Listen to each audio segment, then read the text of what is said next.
के लिए, इकट्ठा होने के लिए प्रभु ने हमें अवसर दिया। पिछले 2 महीना छुट्टी के कारण बाइबल स्टडी चालू नहीं रखा। ये हफ्ते से हम एक प्रत्येक विषय सीखने वाला है। इसका शीर्षक है सत्यों की जोड़ी, ट्विन ट्रूथ्स, इरट्ट सत्यम, सत्यों का जोड़ी। ये क्यों ऐसा शीर्षक दिया है?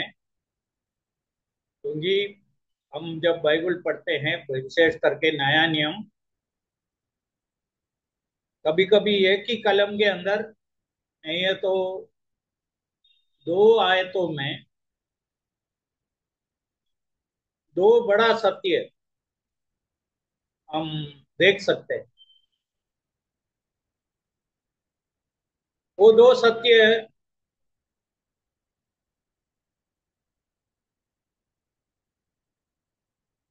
दो प्रकार का घटनाओं के बारे में, दो प्रकार का लोगों के बारे में बताते हैं।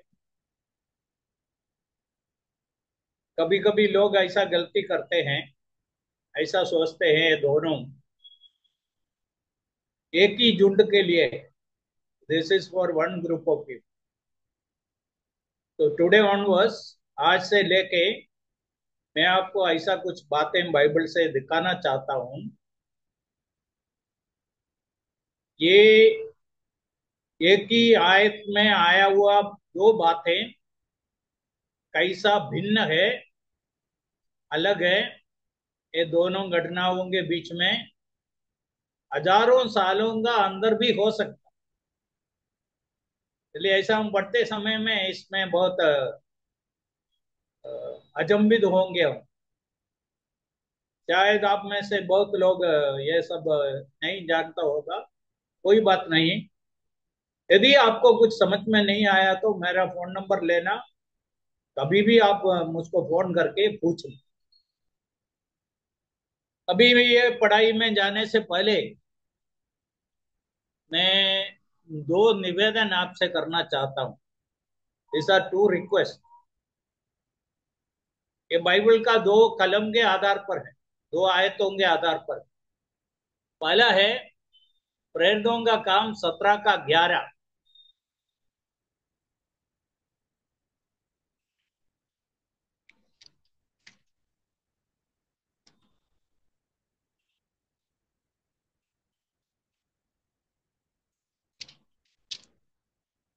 योगेश भाई मिला है क्या? जी अंकल। ये 17 का 11। जी ये लोग तो थिस्सलुनीके के यहूदियों से भले थे और उन्होंने बड़ी लालसा एक्ट से चैप्टर 17 वर्स 11। जी मुझे सुन पा रहे हैं क्या? हाँ, पढ़िए। ये लोग तो थिस्सलुनीके के यहूदियों से भले थे और उन्होंने बड़ी लालसा से वचन ग्रहण किया और प्रतिदिन पवित्र शास्त्रों में ढूंढते रहे कि ये बातें यूं ही हैं कि नहीं। योगेश भाई आपका आवाज थोड़ा कम था। जी ओके, थोड़ा ठीक रह के पढ़ना। इधर हम ऐसा पढ़ते हैं, ये लोग थिस्सलुनीकिया के यहूदियों से भले थे और उन्होंने बड़ी लालसा से वचन ग्रहण किया और प्रतिदिन पवित्र शास्त्र में ढूंढते रहे कि ये बातें यूं ही है कि नहीं। ये मैं इंग्लिश में भी पढ़ना चाहता हूं। These were more noble than those in Thessalonica, in that they received the word with all readiness of mind and searched the scriptures daily whether those things were so. So we read here two qualities of these people who are in Berea. They are known as Bereans.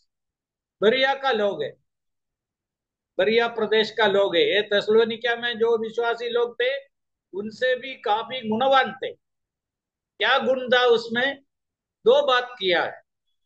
English में लिखा है they received the word with all readiness of mind. बहुत लालसा से वचन ग्रहण किया, लालसा से वचन ग्रहण। और दूसरा, दे सर्च द स्क्रिप्चर्स डेली, रोज प्रतिदिन पवित्र शास्त्र में ढूंढता था। ये मेरा पहला रिक्वेस्ट है, आप सब पवित्र शास्त्र में ढूंढना, सर्च द स्क्रिप्चर्स। जो दिन मैं ये कलम देखा उस दिन से मैं ये करता हूं, अभी करके देख लो।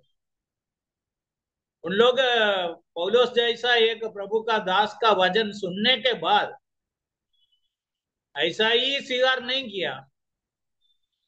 होने दो, पौलुस जैसा बहुत बड़ा सेवक प्रभु का वचन दिया, फिर भी उन लोगों का काम था अपने घरों में जाके पवित्र शास्त्र खोल के इस बातों को ढूंढना, ये बराबर है क्या? पौलुस बोला हुआ बातें सब वचन के अनुसार है क्या? ये मेरा पहला रिक्वेस्ट है। आप लोग ये कलम को याद रखना, एक्स चैप्टर 17 वर्स 11, प्रेरितों का काम 17 का 11। दूसरा कलम है दूसरा तिमोथी 2 का 15, सेकंड तिमोथी 2:15।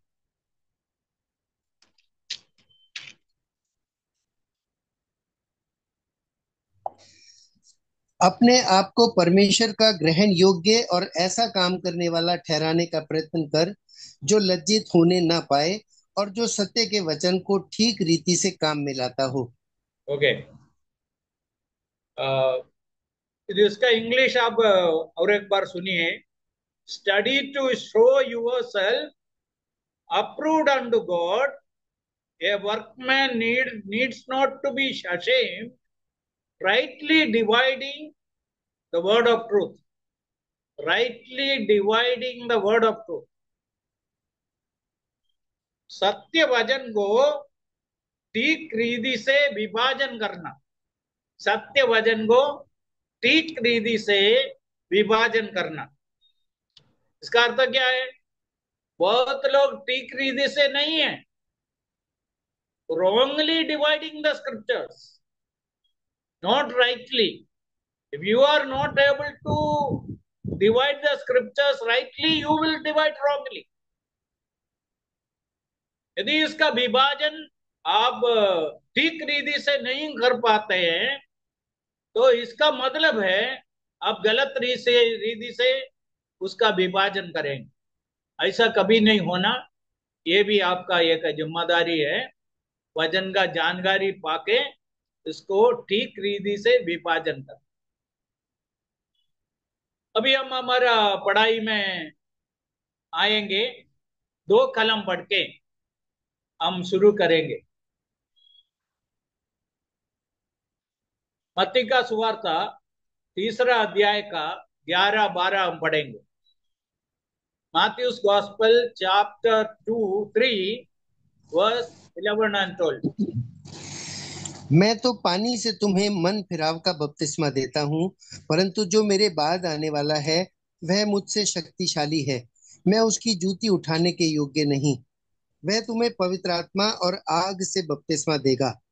उसका सूप उसके हाथ में है और वह अपना खलिहान अच्छी रीति से साफ करेगा और अपने गेहूं को तो खत्ते में इकट्ठा करेगा, परंतु भूसी को उस आग में जलाएगा जो बुझने की नहीं। ओके, 11वां कलम में हम 3 प्रकार का बपतिस्मा के बारे में पढ़ते हैं। पानी से, यूहन्ना बोला पानी से बपतिस्मा देता हूं, और जो मेरे पीछे आ रहा है यीशु मसीह, यीशु 2 बपतिस्मा देने वाला है, पवित्र आत्मा की और आग की।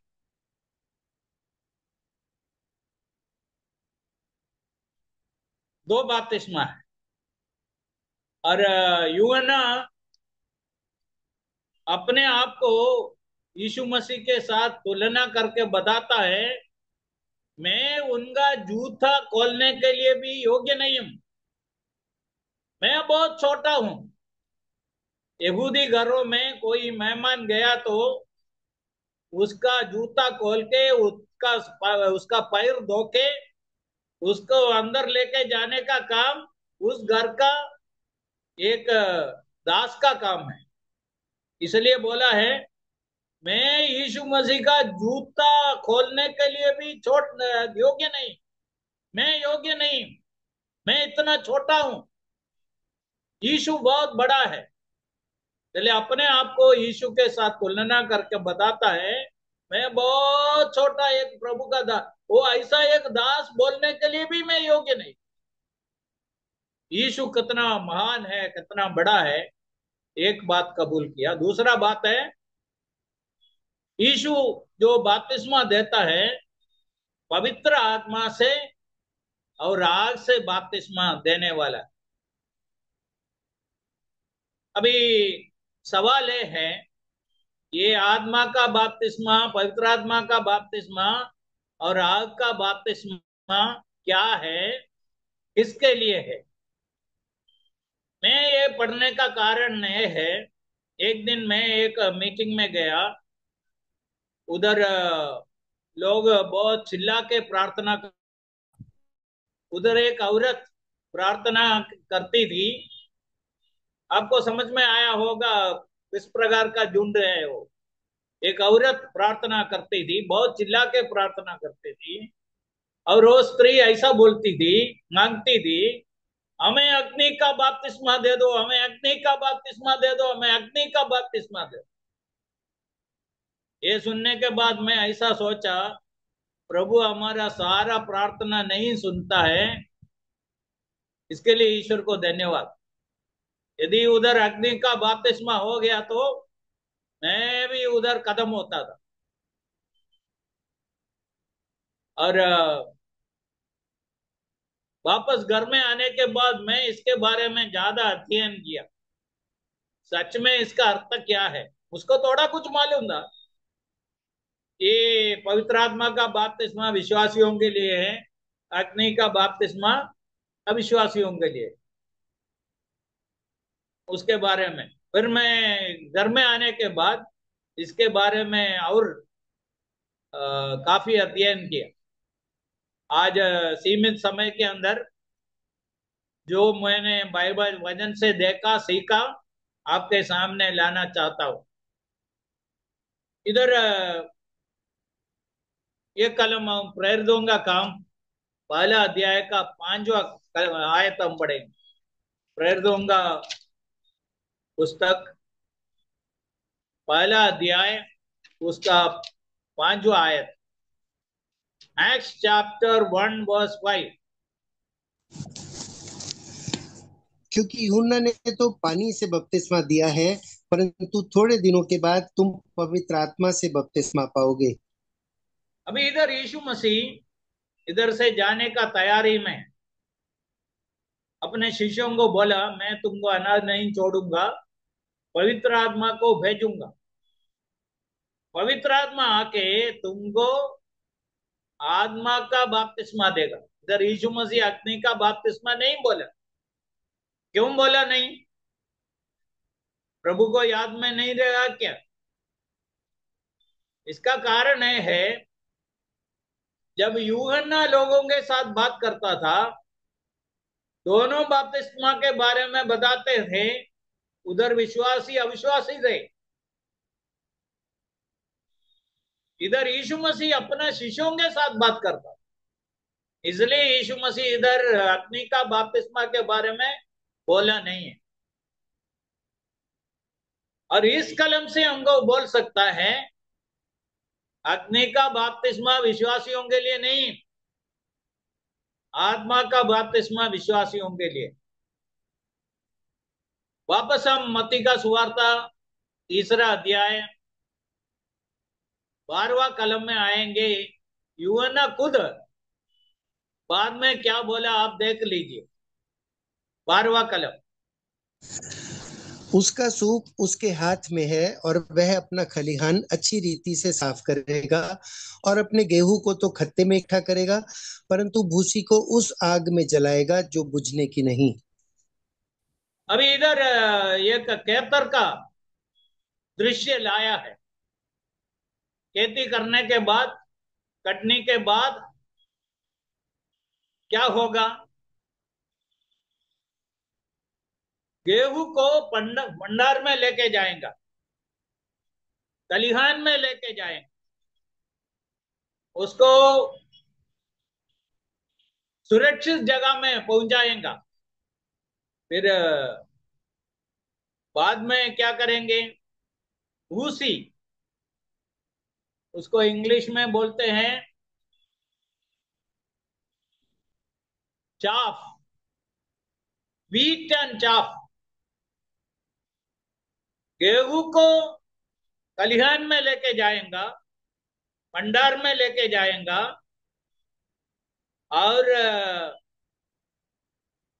भूसी को आग में जलाएंगे, आग में जलाएगा।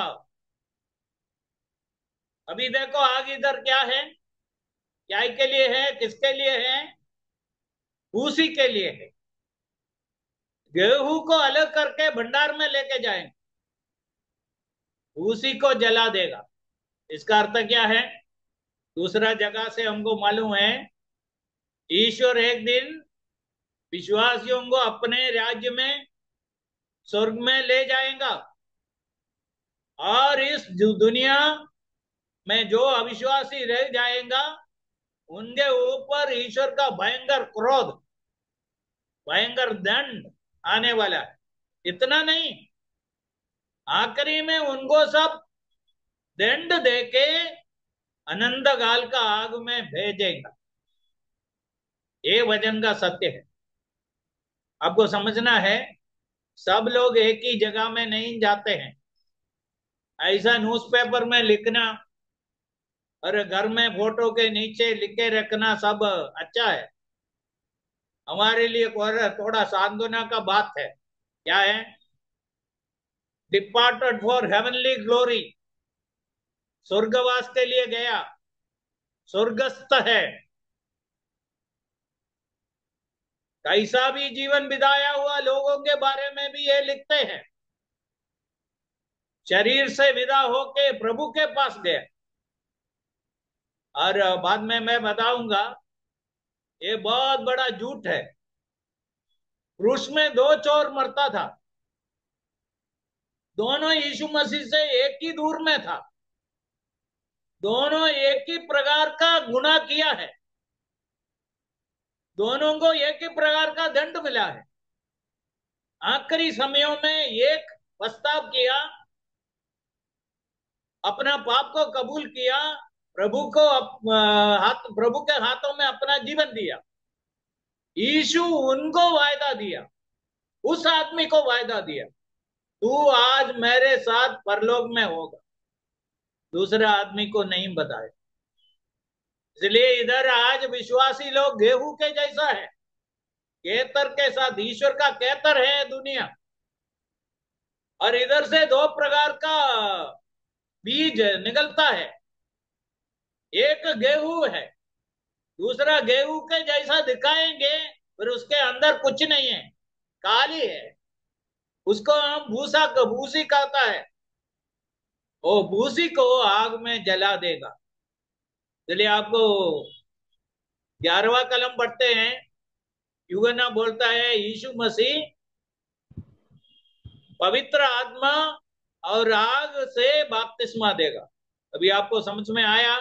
इसी जगह में 12वां कलम से गेहूं क्या है और भूसी क्या है, गेहूं का क्या होगा, भूसी का क्या होगा। चलिए, इस दुनिया में दो प्रकार के लोग हैं, विश्वासी अविश्वासी। विश्वासियों को एक दिन साथ में प्रभु अपने राज्य में ले जाने वाला है। यूहन्ना 14 का 1 से 3 उस दिन पूरा हो जाएंगे। यीशु बोला, मैं तुम्हारे लिए जगह तैयार करने के लिए जा रहा हूं। तैयार करने के बाद जहां मैं हूं वहां तुमको भी लेके जाऊंगा। बहुत बड़ा वायदा दिया है, ये बहुत जल्दी पूरा होने वाला है। हम उसके पास नजदीक नजदीक आ रहा है। यीशु शीघ्र आने वाला है। ये पहला भाग है। दूसरा देखिए, मत्ती का सुवार्ता 13वां कलम 25 से लेके 30 तक यीशु ने एक दृष्टांत दिया।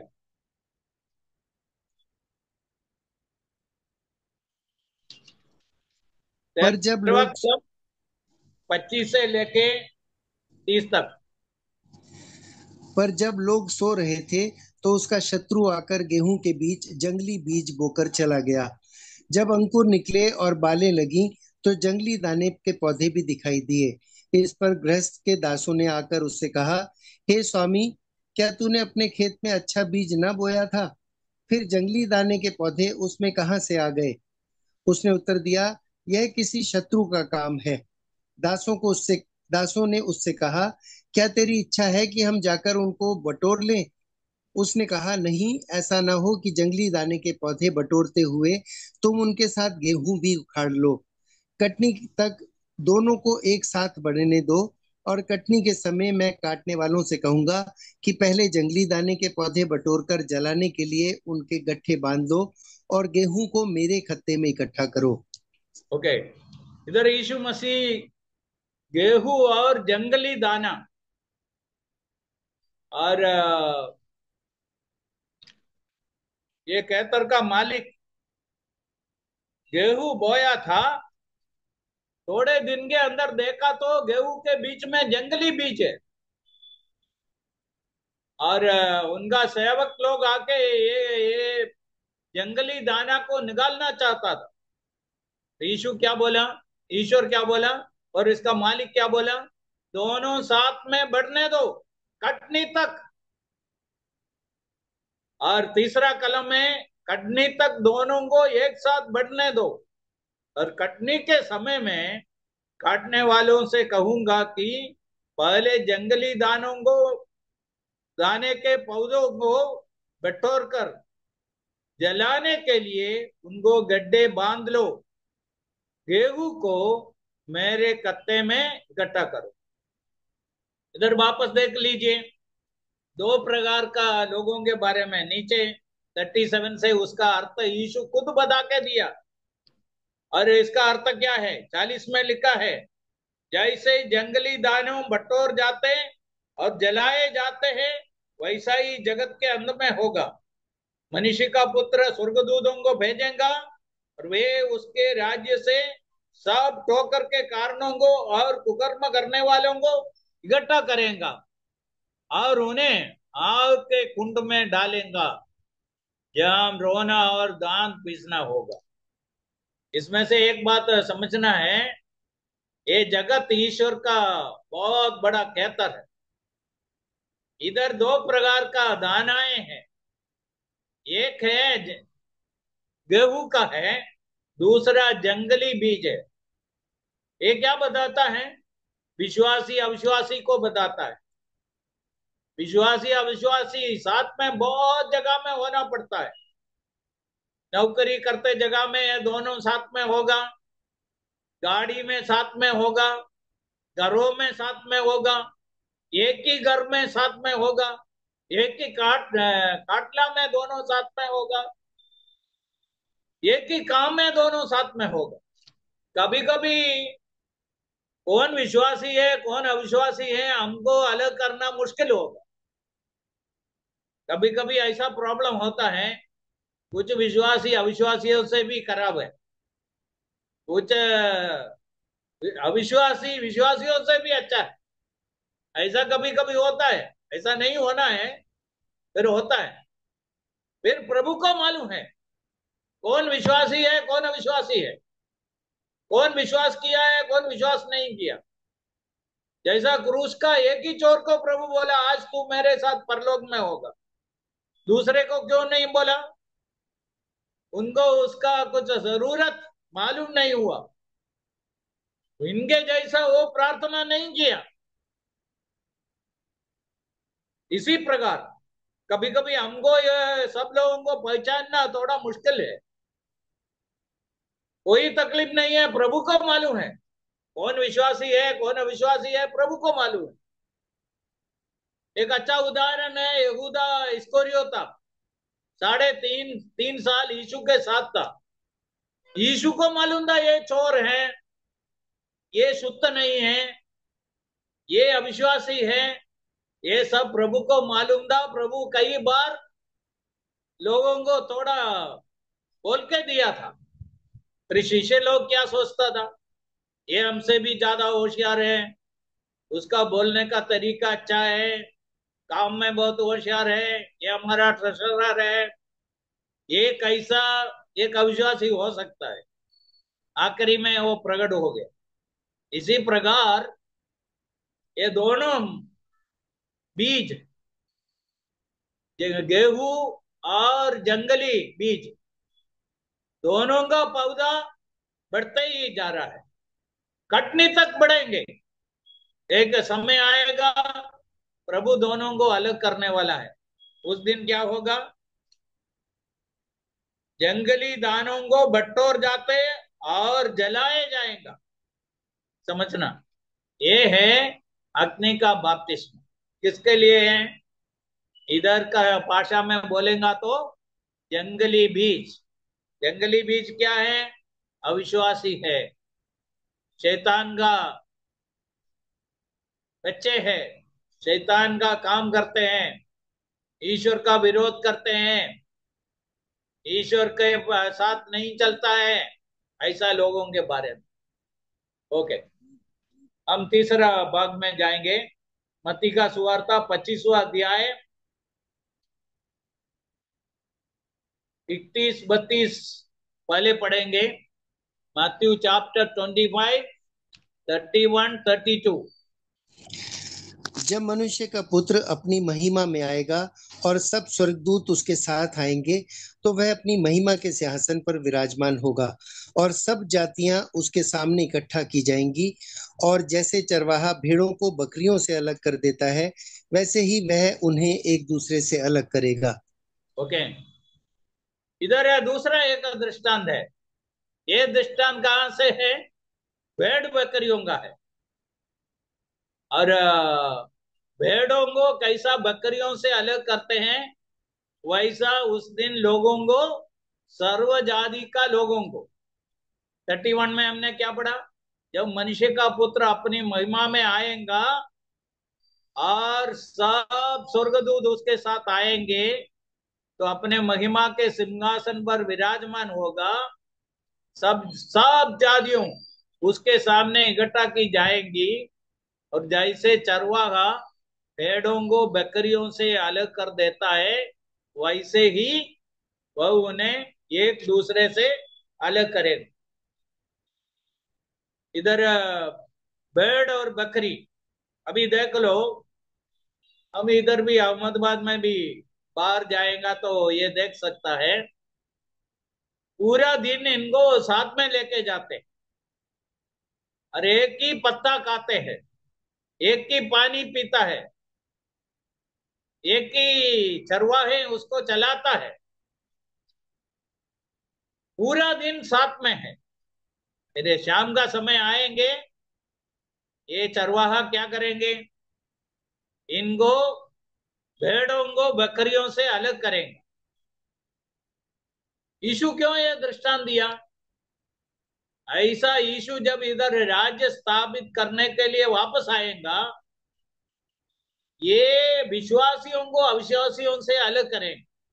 इसके बारे में हम बाद में विस्तार से पढ़ने वाला है, इसलिए मैं इधर छोड़ देता हूं।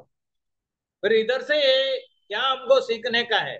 34 देख लीजिए, पहला झुंड। तब राजा अपनी दाहिनी ओर वालों से कहेगा, हे मेरे पिता के धन्य लोगों, आओ उस राज्य के अधिकारी हो जाओ जो जगत के आदि से तुम्हारे लिए तैयार किया गया है। ओके, इस कलम में 5 बातें आपको नोट कर सकता है। पहला बात है, राजा अपने देहनी ओर वालों, पहला बात। दूसरा, मेरे पिता के धन्य लोगों, दूसरा बात। तीसरा बात, आओ। और चौथा बात, अधिकारी हो जाओ। और पांचवा बात, तुम्हारे लिए तैयार किया हुआ राज्य, तुम्हारे लिए तैयार किया हुआ राज्य। 5 बातें इधर देख सकते हैं। इधर इंग्लिश में पढ़ेगा तो those who are on the right hand, come, you blessed of my father, inherit the kingdom prepared for you, prepared for you. इसलिए 5 बातें हम इस कलम में देख सकते हैं। अभी दूसरा झुंड को देख लो, उसी अध्याय का 41 में, 41 में। तब वह बाईं ओर वालों से कहेगा, हे शापित लोगों, मेरे सामने से उस अनंत आग में चले जाओ जो शैतान और उसके दूतों के लिए तैयार की। इधर भी 5 बातें हमको देख सकता है। बाई और बालों को, और ये श्रापित लोगों। दूसरा बात, चले जाओ उस अनंत आग में जो शैतान और उसका दूतों के लिए तैयार किया गया। इधर एक बहुत बड़ा फर्क है। जो भेड़े हैं उनको बोलेंगे आशीर्वाद दो, आओ तुम्हारे लिए तैयार किया हुआ राज्य में प्रवेश हो जाओ। आशीर्वाद दो, आओ, धन्य लोगों आओ, ऐसा बुलाएंगे। इसके बदले में 41 में हम क्या पढ़ते हैं? ये श्रापित हो, ये श्रापित लोगों, चले जाओ उस अनंत आग में। वो किसके लिए बनाया है? शैतान और उसका दूतों के लिए तैयार किया हुआ। इसलिए अनंत काल का आग शैतान और उसका दूतों के लिए बनाया, नरक शैतान के लिए बनाया। मनुष्य पर क्यों जाएंगे?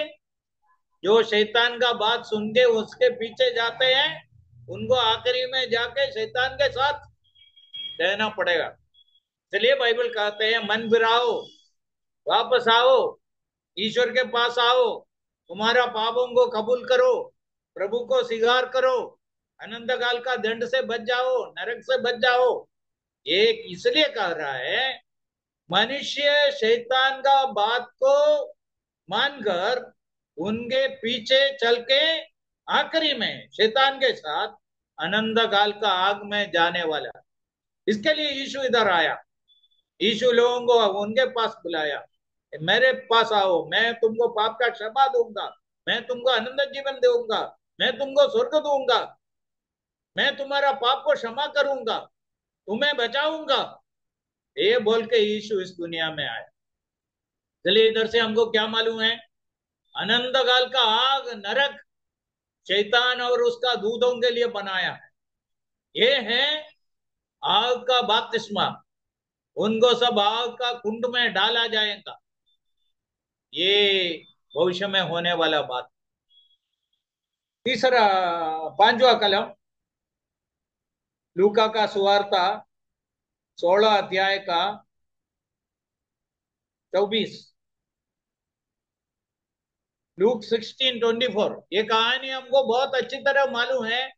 देख लो वो धनवान आदमी का क्या हो गया और ये गरीब लाजरस को क्या हो गया, इसके बारे में हम पढ़ते हैं 24 में।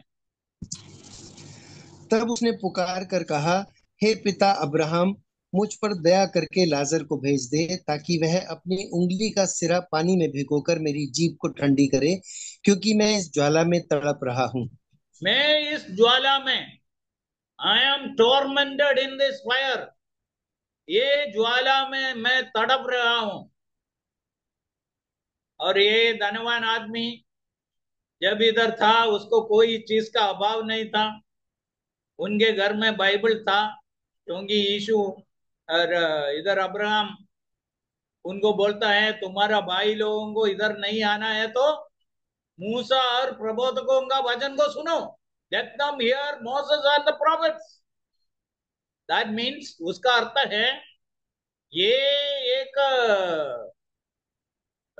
ऐसा घर से आ रहा था, उनके घर में ये बाइबल था।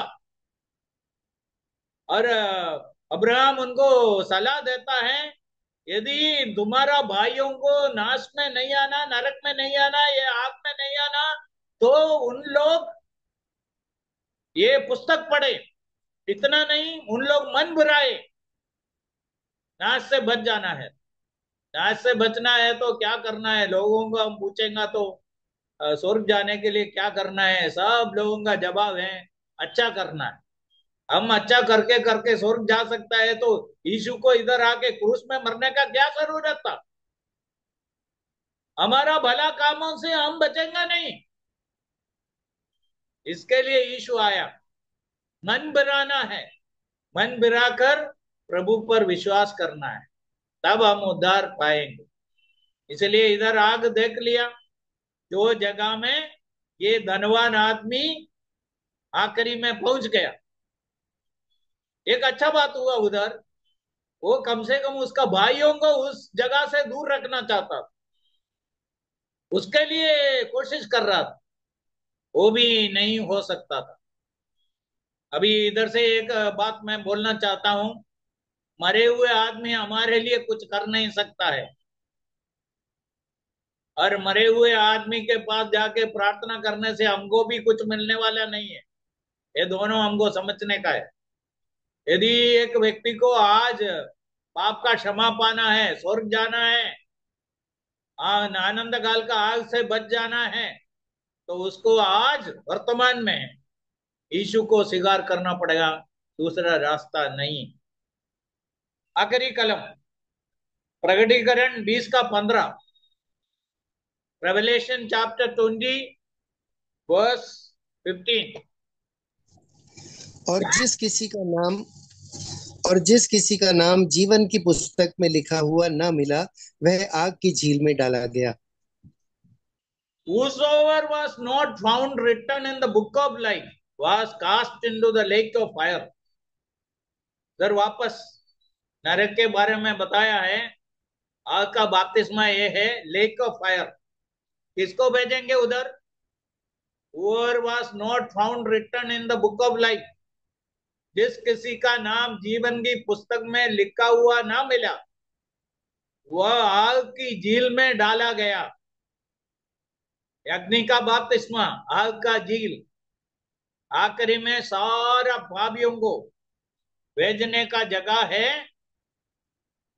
आग का झील। इधर एक बात आप ध्यान से देख लो, जिस किसी का नाम जीवन की पुस्तक में ना मिला, लिखा हुआ ना मिला। अभी स्वर्ग में एक रजिस्टर रखा है, वो रजिस्टर का नाम है जीवन पुस्तक। इधर हमको मालूम है म्युनिसिपालिटी में और पंचायत में 3 मुख्य पुस्तक है। वो पुस्तकों का नाम है जन्म रजिस्टर, मरण रजिस्टर, मैरिज रजिस्टर, विवाह रजिस्टर। जो बच्चा का जन्म हुआ उसका नाम जीवन रजिस्टर में होगा, जो आदमी का मरण हुआ उसका नाम मरण रजिस्टर में होगा, जो लोगों का शादी हुआ है उनका नाम विवाह रजिस्टर में होगा। ऐसा एक पापी मनुष्य इधर अपना पापों को कबूल करके प्रभु पर विश्वास करते हैं, उनका नाम स्वर्ग में जीवन का पुस्तक में लिख जाता है। प्रभु का धन्यवाद हो, यह पुस्तक दुनिया में कोई चर्च वाले के पास नहीं है, हमारे पास नहीं है। उस पुस्तक में नाम लिखना हमारा काम नहीं है, हमारे हमको दिया हुआ काम नहीं है। हम खाली लोगों को सुवार्ता दे सकता है, उद्धार का रास्ता बता के दे सकता है। यदि उस व्यक्ति अपना पापों को छोड़ के प्रभु पर विश्वास किया, तो हमेशा के लिए उनका नाम जीवन का पुस्तक में आएगा, और एक दिन वो तबास करेंगे। इधर क्या लिखा है देख लो, जिस किसी का नाम जीवन की पुस्तक में लिखा हुआ ना मिला, वह आग की झील में डाला गया। कितना भी बड़ा आदमी हो, आज कितना भी प्रसिद्ध हो, यदि उसका नाम स्वर्ग में उस जीवन पुस्तक में नहीं है, ये प्रभु का वचन है। मैं शुरुआत में आपको बोला, आप पवित्र शास्त्र ढूंढना, रोज ढूंढना, देखना, सब लोग बोलते हुए बातें ऐसा ही आंख बंद करके, कान बंद करके, दिमाग बंद करके स्वीकार नहीं करना। आप खुद थोड़ा ढूंढना भजन में क्या लिखा है। इधर देखो कितना क्लियर है। जिस किसी का नाम जीवन की पुस्तक में लिखा हुआ ना मिला, वह आग की झील में डाला गया। यदि आप में से कोई भी आज का वचन सुनने के बाद इस बात के बारे में पक्का नहीं है, आपसे मेरा निवेदन है, आप आपका जीवन को जांच लो। दूसरे लोग आपको उल्लू बना के आपको आखिरी में आग का झील में, अनंतकाल का आग में, नरक में, भूसा के जैसा, भूसी के जैसा, जंगली दाना के जैसा, बकरियों के जैसा, उस आग में जाने से अपने आप को बचाओ। ये बचने का समय है। यदि इस जगत में हम रहने के बाद, इस इधर थोड़ा समय बिताने के बाद, यदि हमारा आत्मा का उद्धार नहीं हुआ, हम कितना बड़ा मूर्ख है। शैतान हमको मूर्ख ना बनाए। हम प्रभु का वचन को सुने, हमारा जीवन को बचाए। बचाने वाले के हाथ में दे दो। एक ही बचाने वाला है, वो यीशु मसीह है। इसलिए यीशु इधर युवना बताया, यीशु ये दोनों देने वाला है। क्या क्या देने वाला है? पवित्र आत्मा का बपतिस्मा देने वाला है और आग का बपतिस्मा देने वाला।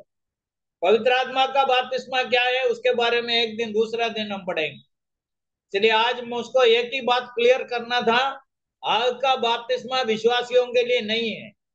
ऐसा गलत प्रार्थना नहीं करना है, हमको आग का बपतिस्मा दे दो। और उसके लिए मांगने का जरूर नहीं है, सबको मिलने वाला है। यदि विश्वास करके पाप से बचा नहीं है तो ऑटोमेटिकली उसको आग का बपतिस्मा मिलने वाला है, अनंत काल का आग में जाने वाला है। और दूसरे लोग जब इधर से विदा होते हैं, चले जाते हैं, उनके बारे में गलत मत सोचो। यदि एक व्यक्ति पाप के साथ इस दुनिया छोड़ के जाते हैं, उसको जाने के लिए एक ही जगह है, वो अनंत काल का आग है। यदि उनका जीवन काल में पाप को छोड़ के पछताव करके अपना जीवन प्रभु के हाथ में दिया, उसको उस नरक का अग्नि का झील से बच सकते हैं। ये वचन का सत्य है। चलिए इधर क्या सीखने का है? यीशु दोनों देने वाला है। आज यीशु बचाने वाला है। एक दिन यीशु न्याय करने वाला है, न्यायाधीश होगा।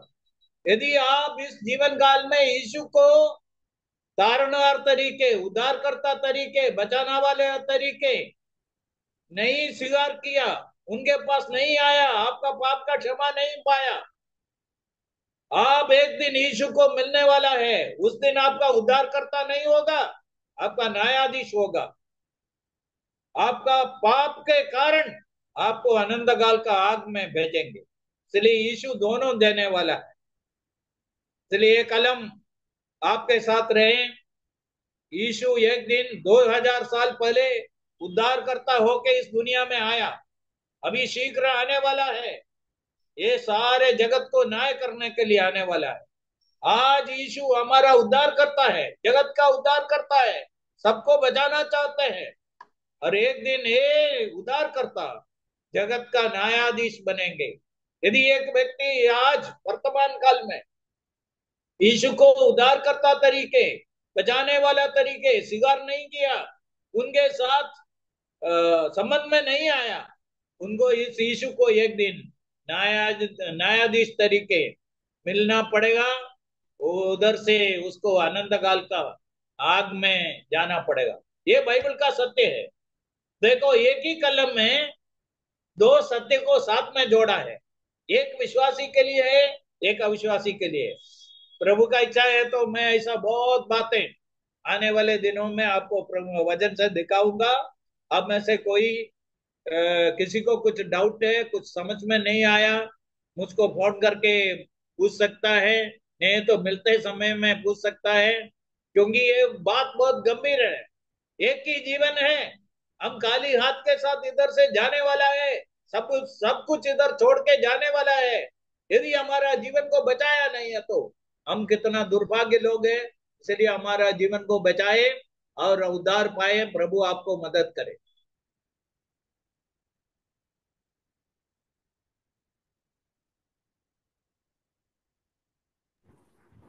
Titus, your screen is being shared.